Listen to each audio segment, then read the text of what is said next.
Hi everyone, Assalamualaikum warahmatullahi wabarakatuh. Welcome back to my channel Spiger 007. Oke, apa kabar kalian semua hari ini? I hope everything good of you guys. Anyway teman-teman, jadi kali ini aku mau ngebahas tentang penyakit asma. Penyakit asma itu banyak banget dialami oleh beberapa orang, bahkan publik terkenal. Mereka tidak memilih siapa yang akan dipilih untuk mengalami penyakit ini karena ini berfaktor dari keturunan juga dan juga gaya hidup guys. Oke, sebelum kita lanjut lagi videonya, don't forget to like, share, subscribe, and comment. And see you on next video.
Teman-teman, sebelum aku lanjut lebih jauh lagi tentang penyakit asma ini, yang terpenting adalah aku akan ngasih tips yang bakal menolong kalian apabila terjadi sesak nafas yang tidak bisa kalian tangani.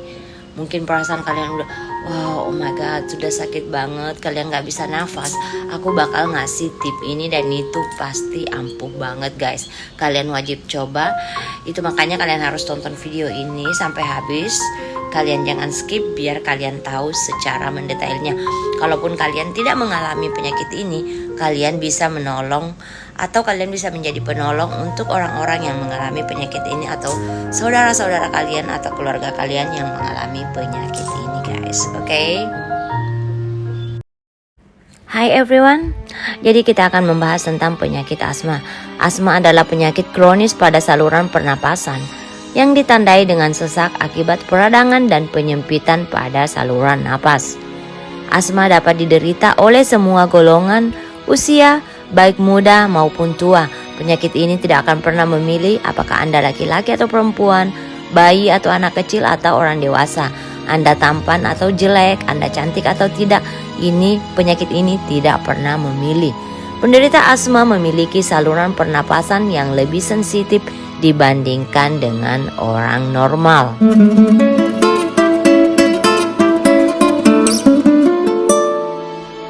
Jadi ketika paru-paru terpapar pemicu asma, maka otot-otot di saluran pernapasan akan kaku sehingga membuat saluran tersebut menyempit. Selain itu, dipastikan produksi dahak juga meningkat.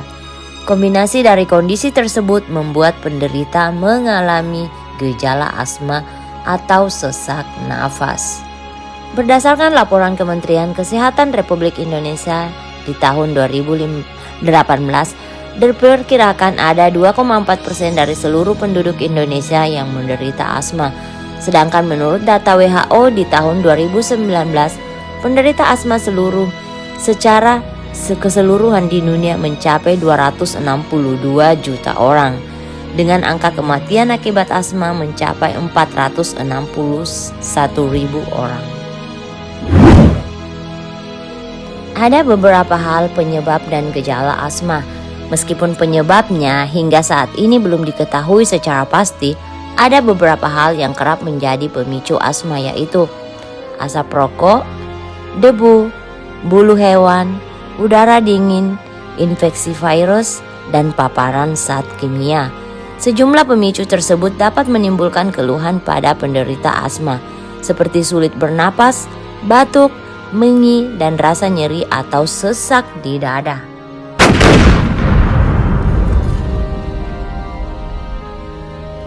Ya, tapi kalian jangan khawatir.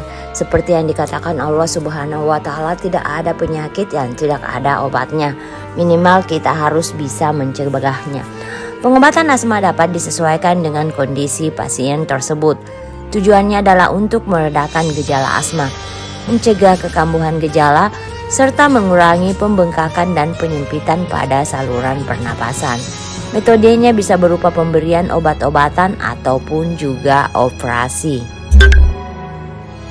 Anyway teman-teman, meskipun sulit dicegah, ada upaya yang dapat dilakukan untuk menghindari terjadinya serangan asma, antara lain dengan menjalani vaksinasi influenza dan pneumonia secara teratur. Kedua, mengetahui pemicu munculnya gejala asma dan menghindarinya. Ketiga, melakukan pemeriksaan dokter bila gejala tidak juga membaik setelah menjalani pengobatan. Selain itu, ada beberapa faktor seperti bakteri yang bisa menjadi pemicu asma. Bakteri yang berasal dari debu sering menjadi pemicu utama penyakit asma. Bakteri tersebut bernama endotoksin yang umumnya berada pada perkakas rumah, terutama di kamar tidur, yang menimbulkan gejala asma. Faktor risiko lain yang dapat memicu penyakit asma antara lain, seperti yang saya sebutkan, ada hal-hal yang harus kita jaga dan juga kita harus cegah agar bisa terhindar dari penyakit asma ini. Aktivitas fisik, infeksi paru-paru dan saluran napas bagian atas. Pekerjaan tertentu seperti tukang las, kayu, atau pekerja pabrik tekstil. Emosi yang berlebihan, tertawa terbahak-bahak, atau kesedihan yang berlarut-larut. Alergi makanan seperti kacang-kacangan juga bisa memicu penyakit asma kita itu akan kambuh. Ada dua hal yang perlu dilakukan dalam pengobatan asma, yakni meredakan gejala dan mencegah gejala kambuh. Oleh karena itu, pengidap asma perlu disiplin menjalani pengobatan dengan dokter agar asma tetap terkendali. Di samping melakukan pengobatan, pengidap penyakit asma juga harus menghindari hal-hal yang bisa memicu kekambuhan. Anyway teman-teman, biasanya dokter merekomendasikan inhaler sebagai pengobatan saat gejala asma muncul tiba-tiba. Namun penggunaan inhaler juga berpotensi menyebabkan efek samping bagi pengguna, apalagi terjadi serangan asma dengan gejala yang semakin parah. Meskipun sudah melakukan penanganan dengan inhaler maupun obat, maka perlu tindakan medis di rumah sakit. Pasalnya asma juga dapat membahayakan nyawa pengidapnya. Oke, yang berikut adalah hal yang sangat penting, pencegahan asma. Jadi kalian harus perhatikan baik-baik ya teman-teman. Sebelum aku kasih tipsnya di detik-detik video terakhir, kalian harus menyimak tentang pencegahan asma berikut. Oke, masalah paru-paru yang satu ini adalah jenis penyakit yang dapat dikendalikan dengan mengatur pola hidup sehat. Selain itu, sebaiknya perhatikan beberapa hal berikut ini juga. Yang pertama, Anda harus mengenali dan menghindari pemicu asma tersebut.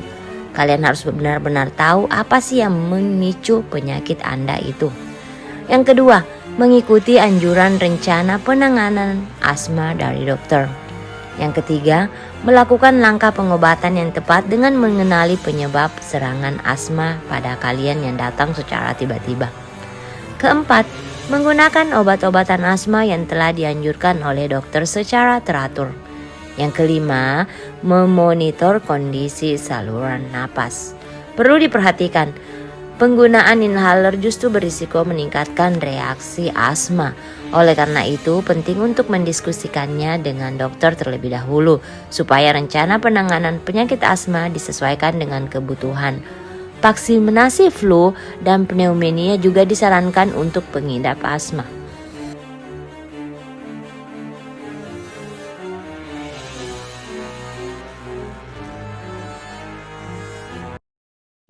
Ada beberapa pertanyaan yang sering diajukan. Kapan kita harus ke dokter? Jika mengalami tanda dan gejala asma di atas, segera hubungi dokter untuk mendapatkan pertolongan medis. Penanganan dini bisa membantu menghindari komplikasi asma yang bisa mengancam jiwa.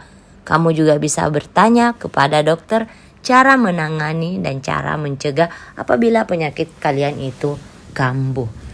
Oke teman-teman, di tips terakhir aku akan berikan tips yang sangat bisa membantu, insya Allah mudah-mudahan bisa bermanfaat untuk kalian ya. Tipsnya itu adalah sebagai berikut. Ketika kalian sudah merasa sangat sesak atau gejala asma kalian itu timbul atau kambuh, kalian harus menyiapkan air minum hangat. Atau kalian juga bisa mencampur air hangat tersebut dengan setetes lemon atau jeruk dan juga ditambah madu.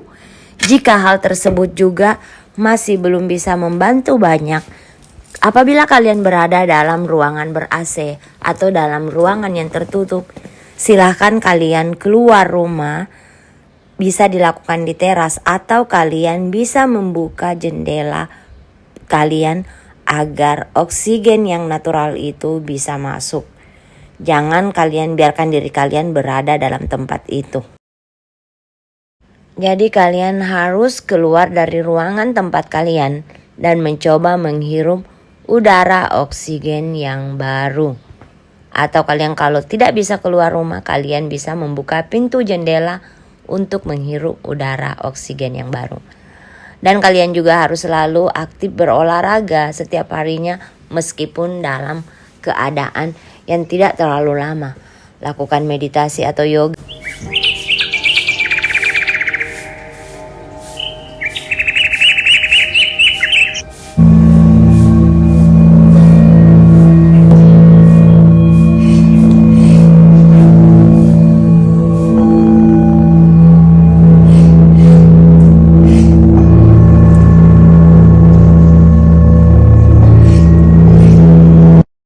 Subhanallah walhamdulillah.